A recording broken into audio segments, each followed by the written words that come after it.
ஏங்க அதை விட இன்னொரு சூப்பர் உருட்டு இருக்குங்க. நம்ம லவ் டுடே பிரதீப் ரங்கநாதன் நடிச்சு டிராகன் ஒரு படம் இன்னைக்கு ரிலீஸ் ஆச்சுக்கல. ஆமாங்க. அவர் ஏதாவது ஆசையை சொல்லியிருக்காரா? அவர் என்ன சொல்லியிருக்காருன்னா, நான் சினிமாவுக்கு வருவதற்கு காரணமே எங்க கெமிஸ்ட்ரி வாத்தியார் தான் சொல்லியிருக்காரு. என்னங்க புது உருட்டா இருக்கு? எங்க தமிழ் வாத்தியாரையோ இல்லை ஹிஸ்ட்ரி வாத்தியாரோ சொன்னால் கூட அதில் ஏதோ ஒரு லாஜிக் இருக்குது. கெமிஸ்ட்ரி வாத்தியாருங்கிறது நம்புகிற மாதிரி இல்லையே. நீங்க இப்படி எல்லாம் கேட்பீங்கன்னு தெரிஞ்சுதான் அவர் +2ல ஸ்கூல்ல கெமிஸ்ட்ரி எக்ஸாம் எழுதினப்போ கொடுத்த ஆன்சர் பேப்பரை தன்னோட சோசியல் மீடியா பக்கத்திலே போட்டிருக்காரு.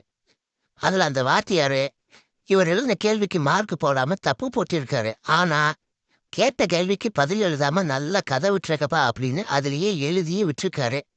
இதை பார்த்ததுதான் பேசாம நம்ம கதை எழுதுறையே தொழிலா மாத்திட்டா என்னன்னு தோணுச்சு.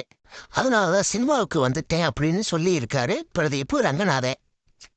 சுத்தமான நெய்யினால செஞ்ச ஆசல் ஆத்மார்க்கு உருட்டுன்னு சொல்லுவாங்கல்ல, அது இதுதான்.